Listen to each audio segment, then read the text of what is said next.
Okay, so this is Mongolia, where the Mongols originated. Mongolia is very cold, and the Mongols lived a harsh existence on the steppes. They were pastoralists who herded animals around, trying to find food and better places for their herds to live. They were grouped into clans, which were different groups based on family and kin relations, and these clans oftentimes fought amongst themselves.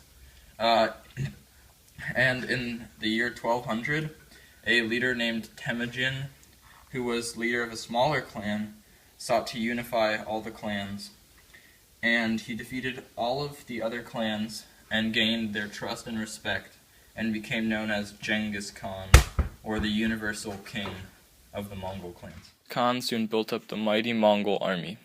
The Mongol army conquered many, many lands to the west and the east of Mongolia. Gengis Khan organized the Mongol army into a potent fighting force. They used new battle techniques and siege weapons that had never been seen before. Various tricks were also employed by the Mongol army to confuse enemies, such as a retreat which then turned into an attack.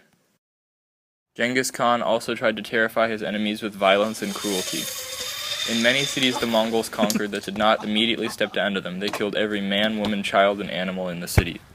The Mongols used this then to terrify other enemies into surrendering early and helped to expand their vast empire.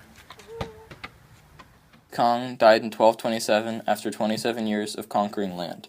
However, his successors didn't abandon the empire and continued to heighten Mongol presence.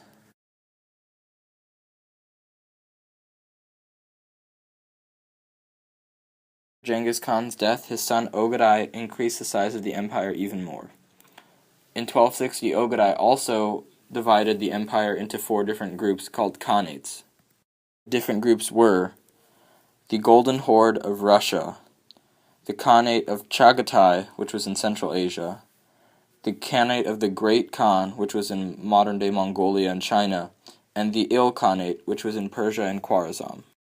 During this era, a time of peace ensued. Trade and ideas flourished in the Mongol Empire. In China, the Khanate of the Great Khan brought peace and prosperity to modern-day China. It united China for the first time in over 300 years, and Kublai Khan is often regarded as one of the best Chinese emperors.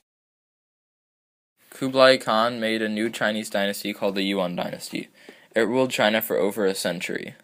Kublai Khan went so far as to adopt Chinese ways, but still kept a small plot of grass in his palace to remind him of ancient Mongolia.